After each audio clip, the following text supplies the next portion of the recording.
creek, fairly inhospitable sort of soil. It was sandstone, and there was a lot of heavy reef that had to be excavated out, so we had to batter the walls. And anyway, cut a long story short, my then first wife decided that we weren't going to have a vegetable garden, which if I had known, I don't think I would have probably got married, but because that was sort of paramount to me. I mean, wherever I've lived, I've always sort of liked to grow something, you know. So anyway, that basically forced my hand to try and find innovative ways of being able to sneak in some edibles in amongst all the pretty plants like the roses and the miniature standards and all sorts of things that we had other than edibles. So, and over a period of time, what was taking place is I realised that I wasn't getting the pest insect attacks that I was getting when I was growing things in a vegetable patch, and put two and two together and realised that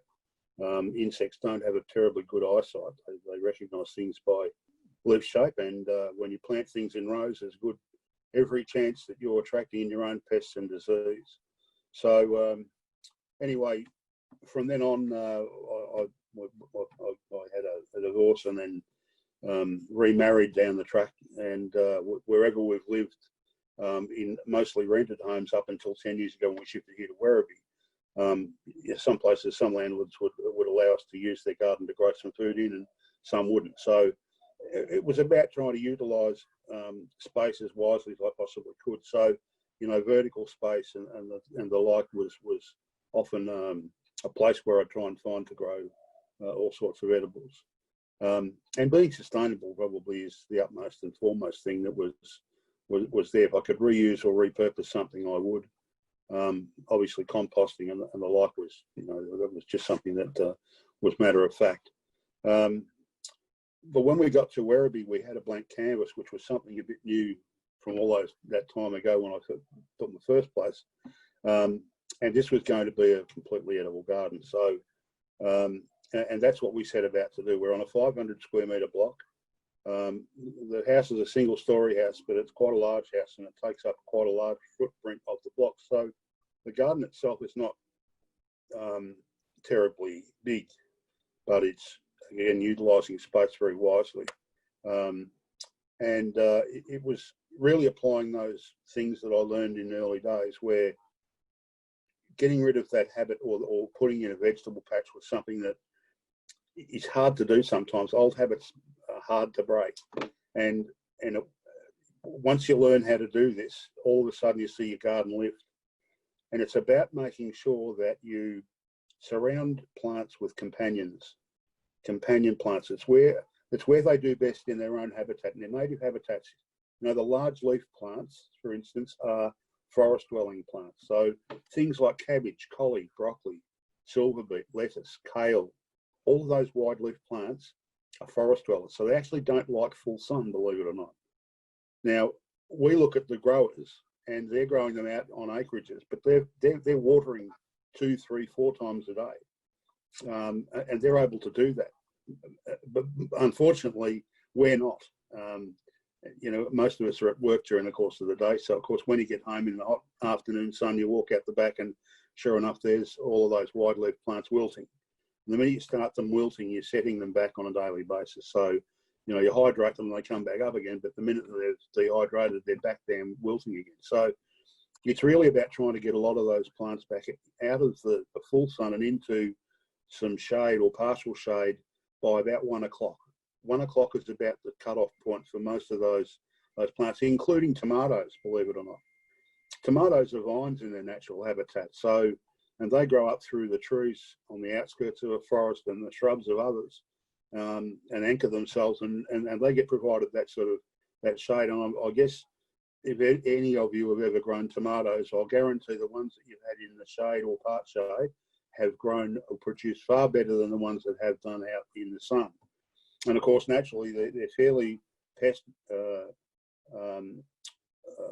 They attract a lot of pests and particularly disease. So when you are planting, you know, crops of tomatoes, planting them all in with one another, you know, if one gets a pest or a disease, they all get it. Whereas the way I plant it is, and there's a bit of a motto I use, you know, what goes well on the plate together goes well in the ground together. So, you know, we've just about finished garlic season, and in fact, I put my garlic in much earlier than around about March. I put mine in March, April. But I start thinking about tomatoes then, even though tomatoes are not going to go in the ground until October, but it's that companionship that I'm looking for. So what I do is I plant my garlic in a circle around about 1 metre wide in my beds, and I'll plant one here and one there and one all over. Do you know what I mean? I'm looking for those aspects where they're going to get the benefit of either a tree or a shrub that's going to shade them in the hot afternoon sun in the summer. So that's where I plant the garlic, and I interplant other things between now and then. It might be some lettuce, it might be some. In fact, I think I've got some fennel out there at the moment in amongst some of that. But once it comes time for tomatoes, the centre of that ring of garlic X will mark the spot for one tomato, and then I'll supplement plant that with some different varieties of basil, and then maybe some lettuce and so forth. So I'll have a group of these plants here and there dotted all the way throughout my garden, rather than have them all in one block. And if one gets a pest or a disease, it won't matter because the rest won't get it. So there's a lesson to be learned. And quite often when I plant a tomato in the ground with that group of companions, I also use marigolds. Marigolds have a great symbiotic relationship in the soil, believe it or not. They have an ability to keep away nematodes from the roots, which tomatoes, unfortunately, are fairly susceptible to. But their aromatic foliage also repel quite a lot of the sucking insects that tomatoes can get, like thrip or white fly. So, you know, there's some lessons to be learned in this. You know, often in a vegetable patch, there are little, if not no flowers whatsoever. And you're not attracting in, you know, some of these important insects that you need to help your garden out. You know, just as we need pollinators, you need predators and you need composting insects as well. So, and I'll start with the predatory insects, because without those, then we're needing to spray. And obviously, as beekeepers, as you know, the last thing you want is colony collapse disorder or them carting back particles of these neonicotinoids that are being put into these sprays. And of course, they're making honey with it. And of course, hence in the cold months when they can't get out of those terrible days, they uncap the wax and feed from them, and you've got a colony dead. You know, we've had it a couple of times down at Werribee Park at the orchard on the banks there. You get down there when there's been some overspray and the bees are out the front of the hives convulsing. It's just it's terrible. So, you know, as me as a beekeeper, I mean, that's heightened my awareness of being able to make sure that whatever I do, I always put in plants that will attract in these predatory insects. Things like ladybird beetles, praying mantis, hoverflies, lacewings. You know, there are heaps and heaps of them. They're small paper wasps. You know, and I won't call them bee hotels. They're insect hotels. I've yet to see a bee take up residence in them, but certainly insects will take up residence. So those insect hotels, it's not just about you know, attracting them in with these plants, but to make them resident in your backyard is also a beneficial thing to do if you possibly can. You know, once you get a pest in there, the predators are there to ready and armed and ready to take you know, action on the pests. You know, for instance, roses. Roses are very susceptible to aphids. So if you plant calendulas and marigolds underneath them, just about wipe out the aphid problem, because they're going to attract in a mass of hoverflies. Hoverflies love feeding off aphids. So you see, by using these companion method, that you're limiting the necessity to having to use sprays and the like, and it's an easy thing to do. It's so easy. I mean, we do it unknowingly by trying to provide flowers or floral plants that feed the bees. You know, for instance, all the salvias, particularly blue flowering salvias, and while I'm talking here, I'll see if I can't share a photo or two of what I'm talking about, so that you can get the idea. Just bear with me while I find the folder. The blue banded bee is one that I get quite a lot of in my backyard, and that's another, I think. Just bear with me.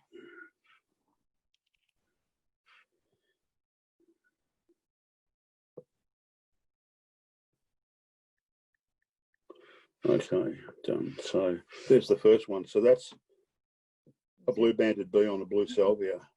And I'm hoping that everyone sees these in their backyard because they're a great little bee to have. And let me tell you, if you've got tomatoes, make sure you plant some blue flowering salvias or some mauve or blue flowering Artemisia, because these guys love them. And if they come in your backyard near a tomato and they find the tomatoes, because European honeybees don't like tomatoes, they don't go near them. But these little guys do. And because they're buzz pollinators, they actually, they vibrate so much that they negatively charge themselves and the pollen is positively charged. So they're like a magnet to the pollen. And they're very diligent, very quick, and you often hear them before you see them because of their buzz, and they're super fast. So to try and get photos of them, let me tell you, is pretty hard. That's the Artemisia I'm talking about. That's just out the side, beside our al fresco, and I often hear them. That's why I say you hear them before you see them. But when they hit the tomato flowers, they go from one flower to the next, and they'll be back day on day. You know, so they're fantastic, and you can generally know if you've got these guys in your backyard that you know you're going to have a decent sort of a crop. This is another great plant to have in the backyard, and that's Echinacea. It's a wonderful plant that attracts in so many different beneficials. It's not funny, including the European honeybee loves it too. They're often they thrive off this stuff, but it's certainly another great one to include in your garden. And it's not something you have to plant. They are perennial. They die off and come back up each year, so it's not something you have to work out hard to keep in your garden. There's one of those insect hotels. I bought this one, believe it or not, at Bunnings, and paper wasps seem to take up residence in them. So, and paper wasps are a great thing because if you've got caterpillars in your backyard or on your crops, you'll find that these guys will lay eggs and sting the caterpillar and inject eggs into them, and of course they then become the hosts for the larvae.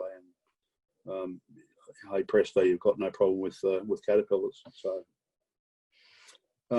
this is another one. This is Tagetes lemonii, or it's a passion fruit scented marigold.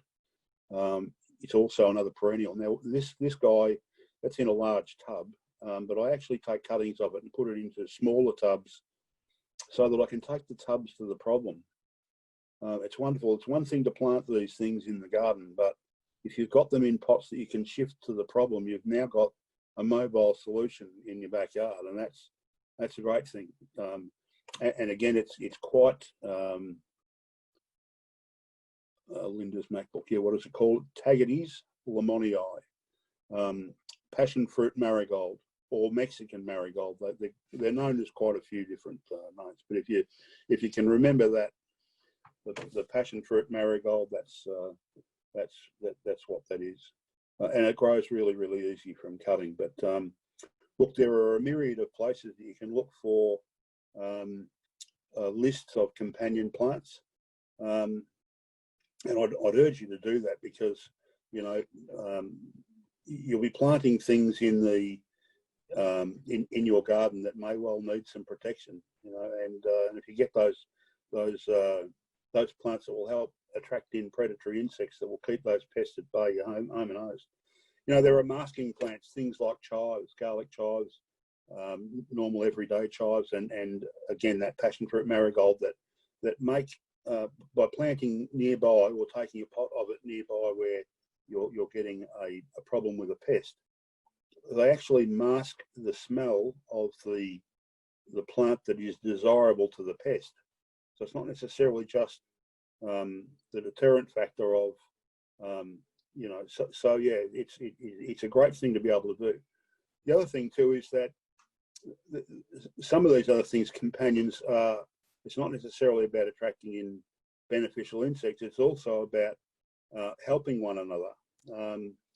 You know, that some vegetables have a great relationship with one another. For instance, One of the things that you do have to grow in a crop, and there are a few of those, one of those is corn. And broad beans is another one because they're wind pollinated. So you need to grow those really in blocks. I tend not to grow them in rows, but certainly in a block, so that when the wind blows, they've got half a chance of them getting pollinated. So because corn's such a nitrogen hog, it rips off all the nitrogen off out of the soil. So what I tend to do is I plant beans or peas around the outside of the corn once they're about knee height. And you want to take a guess as to what grows on the roots of beans and peas? Nitrogen. They're a nitrogen fixing plant. So that gives back the soil what the corn's taking out. And of course, the corn then provides the trellis for the peas and the beans to climb up without you having to put a trellis up. And, you know, it's a win-win situation. And again, that rule applies. You know, what goes well on the plate together goes well in the ground together. So peas and corn on the plate go pretty well together. So naturally enough, in the ground together, there's that saying, you know, it works really well. There's one other that they say that you should plant with those, and that's also cucumber around the outside of those, because that actually helps shade the soil and keep the soil a little bit cooler. While we're talking about soil, I suppose I mentioned before that those three beneficial insects are obviously pollinators, and we know as beekeepers how beneficial they are. And of course, we know that they're in some trouble. So particularly globally, I mean, we've been lucky, touch wood, so far. We've only had one incursion here in Australia in Port Melbourne. Was it last year? In May sometime, I think, where they had a colony of bees that they'd found on the back of a ship that was infected heavily with varroa mite. It was close to death, but was euthanized. And luckily for us that we've got CSIRO with sentinel hives around all of our ports at different radiuses, so that they can check to make sure that we haven't had, you know, any escapee. So, and touch wood, we've been safe. We do have the Asian varroa, unfortunately, up in far north Queensland. So, and given that it's in Papua New Guinea, varroa, and also in New Zealand, I just hope that we can manage to keep it out.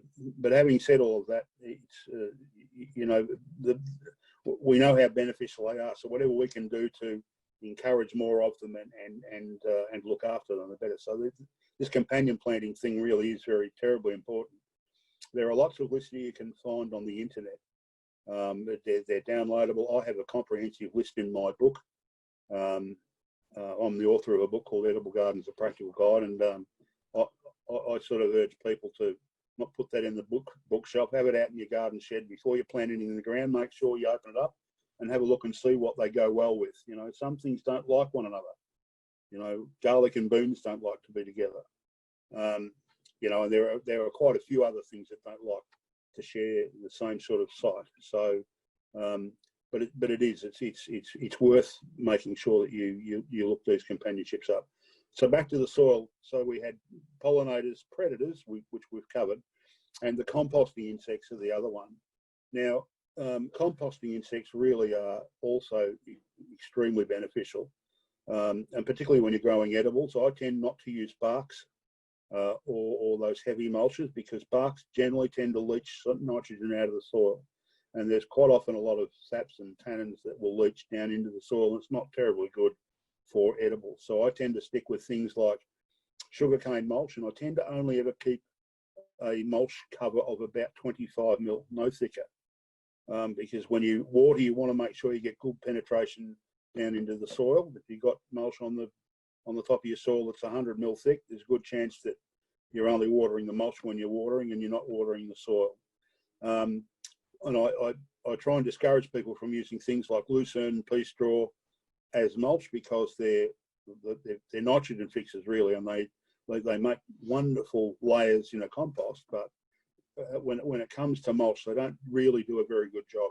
They're a bit open, and they still allow quite a lot of the sunlight through, so therefore they don't mulch the soil well enough. So the sugarcane is, I think, it's going to be an infinite resource that we'll always have. I know it's got to come down a long way, but it's better than burning it, and I think that it certainly goes a long way to helping an edible garden, particularly.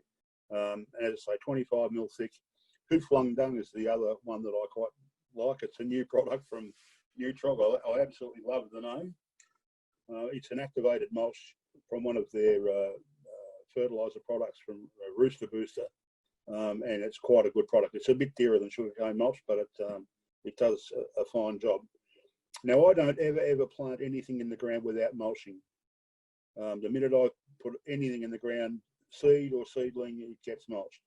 And I always, no matter what, I plant with pelletised manure of some sort, whether it be something like a dynamic lifter, but it's always organic. I don't use any of the chemical fertilisers for that very reason I discussed earlier. It's not only that they're picking up pesticides and fungicides, the bees, they're also picking up chemical traces from fertilisers. So be under no illusion that that the fertilisers are also affecting our bees. So the mulch layer is most important, because not only is it there just to stop the dehydration of the soil, but it's there to excuse me, to form that barrier. Excuse me for a minute. Occupational hazard.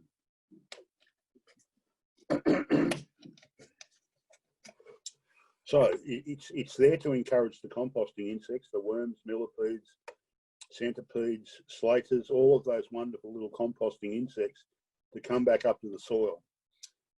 Garden beds that don't have mulch on them, you will find that you won't see worms until you're down around about 150 to 200 millimetres deep, where the soil is moist and it's warm down there. If you haven't got mulch on your soil, that's where they are. And if you're having to turn over your soil and work your soil because it's hard and heavy, that's the reason why. You need to get some mulch on there. And if you do nothing else to soil, and I don't turn my soil over, I let them do it. It's a bit like having a dog and bark too. If you get that mulch layer on there, you'll encourage the worms, the millipedes, and all those composting insects to come back up to the soil, and they'll start and turn the soil over for you. So that when you water or you top dress with your compost, they take that down into the soil and they aerate the soil properly. You know, soil is a living thing. It's full of all sorts of microflora and fungi and rhizomes and all sorts of stuff that, you know, when you chop it up and turn it over, you upset that ecosystem that's beneficial to to what you're growing. So I tend not to turn my soil over, unless when I'm replanting, I'll use a small garden trowel and dig a small hole to just fit that seedling, and that's as much as I do. But I don't get on the end of a pitchfork turning that over. And it's funny, when you scratch back the mulch, you see the tail end of the worms disappearing. You know, and that's a sign of a good garden. And as I say, I don't turn my soil over, so I let them do that. So it's really, really important, that mulch layer, to get on board with it. I might just share some more photos while I'm thinking about where I'm headed, just so that I don't have to. The chooks are starting to fire up out there, I can hear.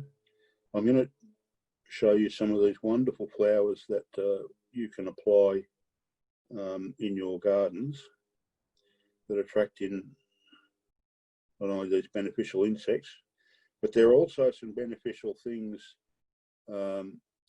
If any of you have chickens, this will help you. It certainly helped me. And then we might talk about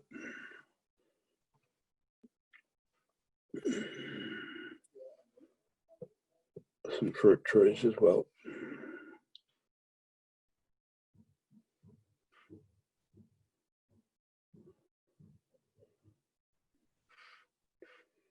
Okay, so garlic chives. I let these go to seed to some degree. They're easy to pull up when you've got too many of them. But I actually don't use the garlic leaves of these. I actually pick the flowers and throw them in a salad. And when you crunch them, they've got that lovely garlic chive crunch. They are more delicious than the leaves.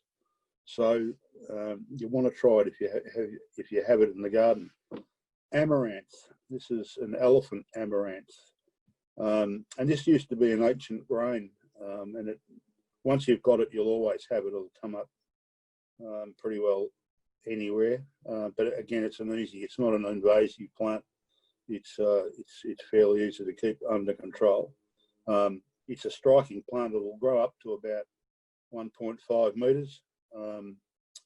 So it's a wonderful plant. You'll find that small birds love this, things like wrens, silver eyes and the like. And of course, they're another thing that I haven't touched on, but they're also something you want to keep attracting into your backyard because they're also predators with a lot of bugs and so forth. So, Craig, can I just ask you how you spell that? Amaranth.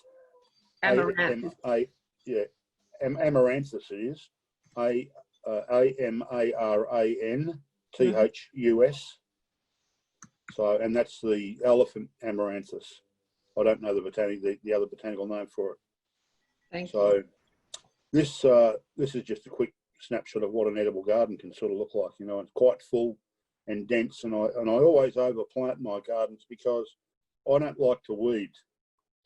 And if I, you know, one of the things that, well, the three things that will cause weeds to grow is sunlight, water, and food. So if you can shut out the sunlight, there's a good chance, and generally in dense gardens, you don't have weed problems. So if you think about all the spaces that you have in your gardens, whether they be ornamental or productive, either way, if you can see soil or mulch, you've got room for edibles. And I would interplant in amongst, bearing in mind all those wide leafy plants like, you know, some shade from others. They're great understory plants. So if you're looking for places, then that's the way to fill up your garden. In fact, I often say to people, take on board the Edible Garden Challenge. Plant one thing every day of your life. And then often I say at workshops that I run, you know, on the way home, call past your local nursery and go and buy 5 or 6 punnets of seedlings. Try and make one of them perhaps a mixed punnet of lettuce because, I mean, everyone eats lettuce and it's easy and quick to grow. And when you get home, race out into the garden and find a thistle and pull the thistle out and put a lettuce in its place because they're in the same family. If you can grow thistles, you'll grow lettuce standing on your ear. And all you do is simply dig a small hole, you know, where the thistle has been, put your seedling in, a little bit of dynamic lifter or pelletized manure, a small amount of mulch around the outside of it, just like you can see in this picture here, the sugarcane mulch, water it and go inside. It takes nothing, it takes 5 minutes. Tomorrow night when you get home, go to the next punnet, take a knife and cut one seedling out. It might be a beetroot. Go and find another spot in the garden where you can see a bit of soil. Do the same thing. And you do this on a daily basis. And on the 7th day, you'll be back to the punnet of lettuce. And you'll be putting your second lettuce in the ground. Whereas if you, on the first day, had to put the whole punnet of lettuce in the ground, in 6 weeks, you'll have too much lettuce. You know, so it's about trying to stagger plant, you know, what you're putting in and where you're putting in your edibles. And vegetable gardening is a very different way of growing things than an edible garden. It's entirely different. And it tends to break some habits that get people into a lot of trouble. And if you adopt that method, it's a very easy thing to do. And it takes no time. And I guarantee in about 3 or 4 weeks' time, and you start to see the growth of things, you'll be wondering why you haven't done this all your life. It's remarkable how much your garden existing front and back will produce without you doing very much to it other than a bit of mulch, a bit of food, and finding some holes in your garden to fill it up and slow down the weeds. I mean, everyone can do it. You don't need to go out and spend any money or other than the seedlings, you know. So this is an old favourite of mine as a listen. Mauve, blue and or white. It's one of those great things that's an all-round beneficial insect attractor. I did see that question. Absolutely not. No, I do not let my chooks in my garden. My wife does occasionally, but she's under strict instruction. She must remain out there. And the minute they start to head into the beds or the garden that's got edibles in them, they get hurried out. That's the Garden of Eden to them. And I mean, we do throw our scraps over the fence to them, so they're used to eating what we eat. And of course, we let them out into our garden and they see straight away what's going to be on today's menu. So what I do is I do grow some things in tubs for them, and I have in the past. I haven't done it this year, but I will get back to it this year. Cordon off one section of their run, and I get a packet of seeds from the Lost Seed Company called Clucker. It's very aptly named, and it grows things like amaranth and sunflower and millet and wheat and all sorts of things. So it even has some bok choy and so forth in it. But I let that grow until it's substantially a good size. Sunflowers up to about 4 foot. Then I let the chooks in, and then when I've been keeping them out of, then I scratch that ground up again, and then I repeat the sowing process with the clucker and block them out. So I rotate them in and out of the chook pen, or the chook yard. Speaking of chooks, this is Wormwood, Artemisia. This makes that hallucinogenic drink absinthe, believe it or not, but it's one of the aromats, and it's great to grow near the chook yard because it keeps the mites from them. I thought I might have had the chooks beside that photo, but yeah, so it keeps the mites off them. So what I do is I clip this as a bit of a hedge against their on the hot part of their run, on the outside of the run. I don't have it in their run, but all the clippings that I get from that I throw in amongst their bedding in their nesting boxes, and they don't particularly like it, but that's a bit of bad luck. And they'll pull out what they don't want,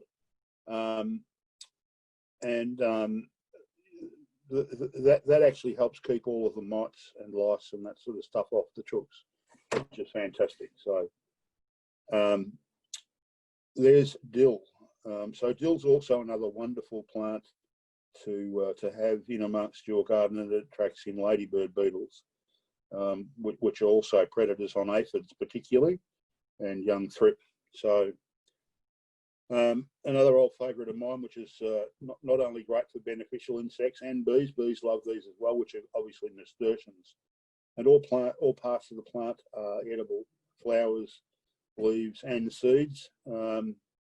There are some that are a bit scraggly and a bit bolder growing, or more vigorously growers than the others, but they're a fine thing to have in your garden. And in fact, they if you have fruit trees, and I certainly have lots of fruit trees, which I'll get to, I actually plant garlic underneath my apple trees, and I plant nasturtiums under them as well, and that actually helps keep the codling moth away. So that's a great tip if you didn't know that already. I talked about innovative space and using space wisely. That's one of my fences, and you can see there's another insect hotel that I've made just next to an apple tree. But the strawberries, one underneath the other, and you can see there's a drip line over the top of them at the top fence rail. And no nets equals no fruit, by the way. So you need to make sure that if you're going to grow fruit, particularly strawberries or berries of any sort, including blueberries, you need to be able to net them. Otherwise, our friends the birds will get them before you will. I systematically make sure that I put these half pots one underneath the other, and I only ever flood fill the top one, and over a half an hour with the timer running, that adequately fills these and waters them wonderfully well. These are cheap and easy things to do. I mean, we've all got fences, most of us. $2 shop. They tell lies, as a matter of fact. They're $3. They weren't $2. But a couple of screws in a fence and slot them on, and that could just as easily be spinach or lettuce or anything you like, really, that were small growing. Even some of the Asian greens will grow in that okay. So you're always able to find a place to grow food, as far as I'm concerned. And as I say, you don't have to have a dedicated vegetable patch or garden to grow them in. That generally tends to get most people into a lot of trouble. So again, utilising space wisely, my favourite way to grow fruit trees is espalier. Now that's an espaliered Angelina plum My beehive is right next to that, as a matter of fact. And in front of that is a grapevine to keep the bees from. They have to fly up and out of our headroom. But espaliering is a wonderful way of being able to utilise space wisely. I think people look at these trees and think, well, they're complex and it'd be hard to do, but they're actually very easy. And as you can see, I put a frame in the ground, a stake either side of the tree and a timber top on the top, and then I've just run some wire about knee height is the first wire, and then about 30 centimetres or so between each subsequent wire. And you simply train your branches along those wires, and anything that grows out towards you, you cut off. And anything that grows toward the fence, you cut off. And when they reach the posts, you cut them off. And anything that grows up vertically, you count up 4 buds and you cut that off. And that's it. That's all you have to do. You can do that all year. So that's not hard. So when people sort of think, oh, they look complex, they're actually not. They're very, very simple, much more simple than growing others. This is an espaliered apple tree. Now that's Granny Smith in flower there at the bottom, but this tree has now 12 varieties on it. So what I've done is I've grafted early, mid and late season apples. I think the first one is Artemisia, which we harvest around about January, and we're still picking Granny Smiths now. And sometimes if the seasons are running long enough, we can sometimes still be picking Granny Smiths into July. So we still get about 20 to 25 apples off each branch, but spread over a long period of time. Whereas with most people, with an apple tree just on its own of one variety, you're going to get 250 to 300 apples all at once, and for most people that's too many apples all at once. Whereas this helps you spread out your picking time.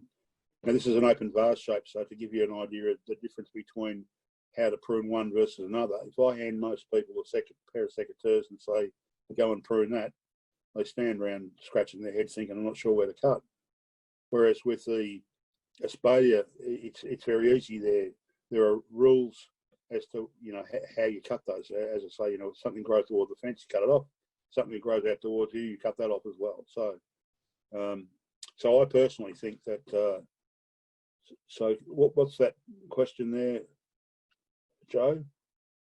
There was a question there. I was just this is Ty, just asking how you prune espaliers for fruit producing apples. Oh, okay. So yep. So still the same thing. Tip. Is it a particular variety? Because Granny Smith are both spur and tip bearing. I'm like you. I've got a multi-grafted. I've grafted like 10 on an espalier. Yeah. I've got all of those, but a lot of them are tip producing, I think, because I'm just not getting apples. Okay, so to produce spurs, and that's what apples fruit from, you need to count up 4 buds on the vertical branches and undercut the 4th bud, which is contrary to what you would normally prune. And the reason I say that is that once you see when you prune something, the sap flows to the dominant bud, which is the bud that's left in that branch. So I actually prune higher than that so that it doesn't get that enzyme. It doesn't get that dominant bud enzyme. And it senses that when a tree senses dieback, it then goes into flower mode and it turns that 3rd bud into a fruit spur. And once you've got a fruit spur, and you know where it is and what it is, it will fruit there every year. Do you see? So does that help you? So you prune under the 4th bud instead of... Correct, and cause that dieback purposely.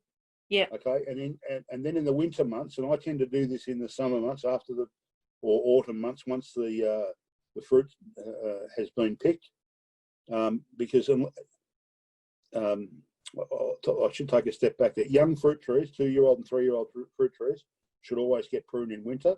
Once they're at height, once they're about as high as you can stand reaching flat-footed, is as high as your fruit trees should ever be, and particularly espaliers, you don't want them too tall.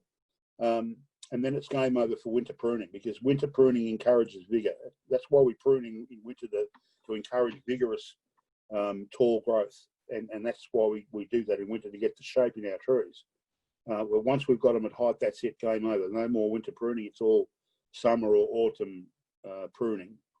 So, and when you prune, normally you would prune to just above the bud, but that, as I say, causes the enzyme, the dominant bud enzyme, to go, and then it causes that bud to grow.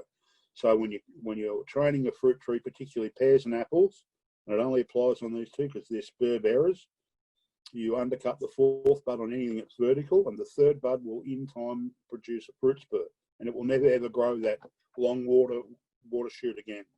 And in the winter months, on your trees that are at height, you do the 3 Ds: dead, diseased, and damaged, and you come along with sterilised, nice sharp secateurs, and you prune off those little black tips, and you'll be able to see your handiwork at play, and you'll see that third bud will become a fat, fluffy, wrinkly little fat bud.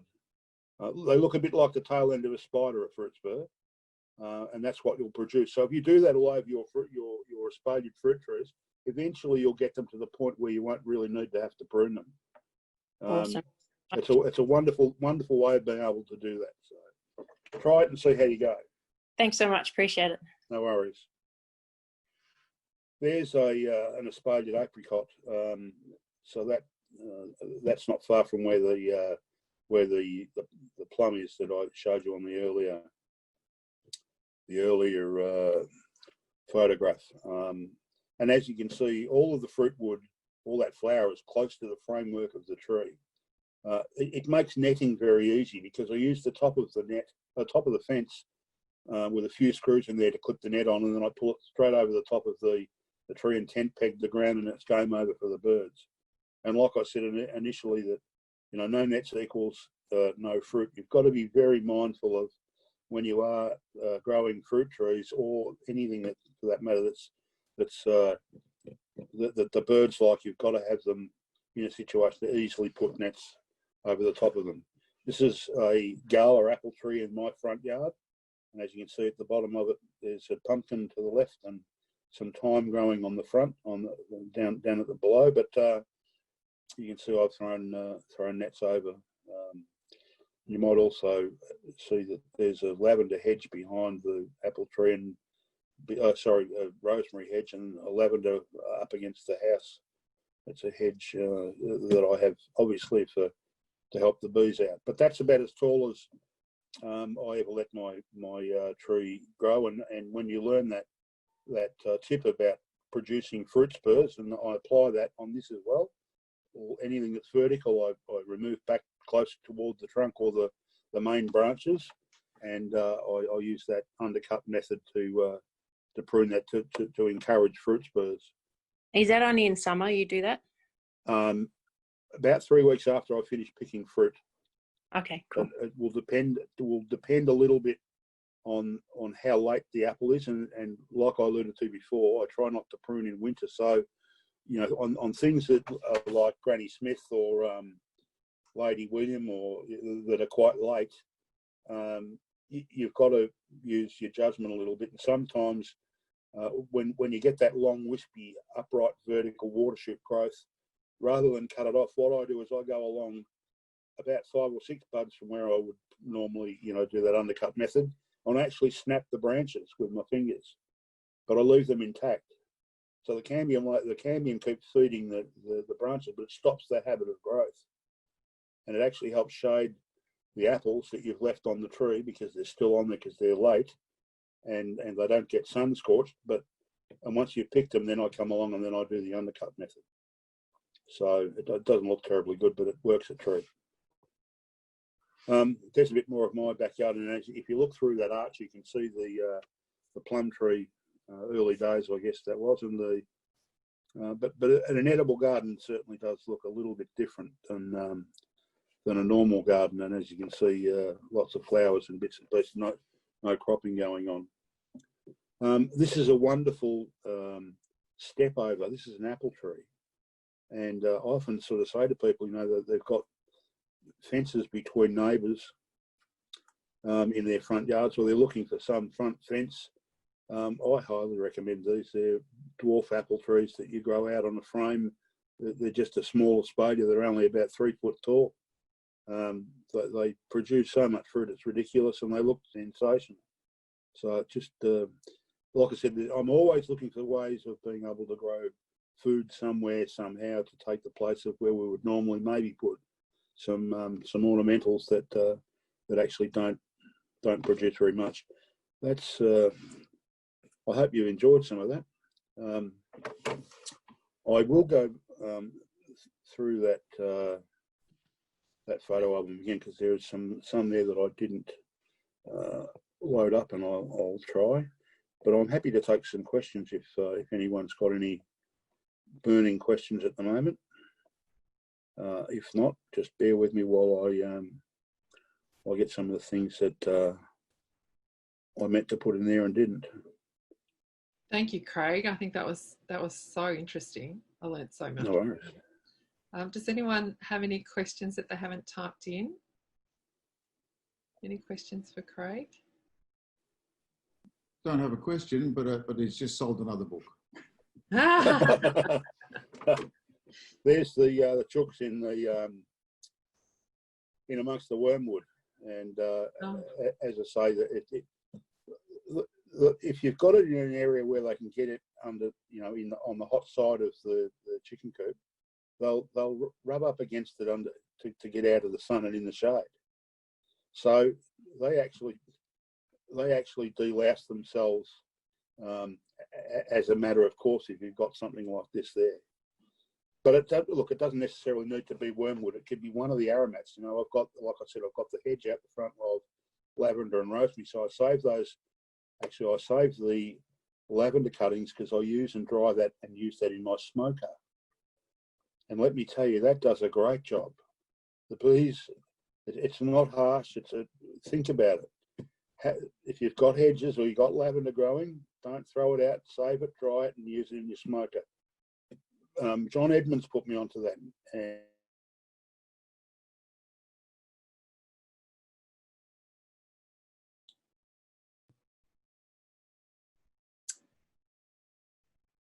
Is it me, or did everybody else just lose Craig?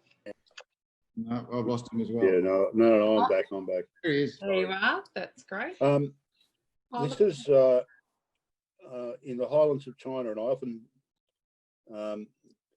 toward the end of my talks, talk about this because a lot of people don't realise, and I know I'm talking to converted, but the bees globally are under huge threat, and in the Highlands of China, we often hear the story about Einstein and saying that about 85% of what we eat needs the honeybee to pollinate it, and if we lose our pollinators, we've only got 2 or 3 years left on the planet. And he's pretty right. But these guys up in the Highlands of China and Tibet are up there. Guess what they're doing? Pollinating, because there are no European honeybees left. They're in some dire straits. So it's not as if it's going to happen. It's starting to happen. So it's really important that we learn some of these lessons and make sure that we do what we're doing to lessen our impact on them and encourage more of them if we possibly can. And of course, reduce our use of sprays. And that goes for not only insecticides, fungicides, but it also goes for fertilizers as well, because some of those things they're picking up, so it's really important that we learn those methods. Again, this is just another example of, food thrown in amongst the other stuff. There's lobelias, all sorts of stuff going on there, calendulas, marguerite daisies and so forth, but it's dotted with lettuce and there's garlic and all sorts of stuff, spring onions and rhubarb over in the background. By the way, that adage of, what goes well on the plate together goes well in the ground together, apple and rhubarb, put them in the ground together. They do really, really well. And being a large leaf plant, they welcome the shade of the apple tree in the hot afternoon sun. They're forest dwellers. So just goes to show, just to reinforce what I was talking about earlier. There's that hedge that I was talking about. When would you prune a fig tree? I would prune a fig tree in winter. And I would be putting my arm up as high as I possibly can reach. I'd be coming down to about a foot, and I would be tip pruning anything that was vertical. And that's about all I would do. Just keep it in a reasonable sort of shape and and a convenient height so that you can prune it and pick it easily. Well, that's it from me. Look, if you enjoyed that, and I think Joe shared my website earlier. As I say, my book is available on it if you want to purchase the book. It's at www.craigcastree.com.au. It's $24.95 plus postage and handling. I would dearly love to offer an invitation when we're back at the Werribee Park Heritage Orchard. We meet there every Friday from 9:30 in the morning until about 12:30. It's free. Come down and see what we're doing. It costs nothing to join. They're a great group down there. We're restoring a wonderful old orchard down there. To give you an idea, we have about 5 acres of trees. For instance, in our peach row, we've got 115 different varieties of peach. Each tree is a different variety. We've got over 200 varieties of plum down there, European and Japanese. We've just put in about 105 varieties of apple. We've got 17 or 18 varieties of cherry, to say nothing of the quince and plum, pear as well. So, yeah, look, I mean, if you're wanting to learn how what to do on your fruit trees, I run free workshops there every Friday, leading that group of volunteers, and we go through the cycle of seasons. You know, we're headed into our grafting season soon. It'll be pruning, you know, so there's irrigation, there's all sorts. So we're down at the Werribee Park Mansion on K Road in Werribee South. You look it up on the internet, it's werribeeparkheritageorchard.org.au, or just type Werribee Orchard in Google. You'll soon find us.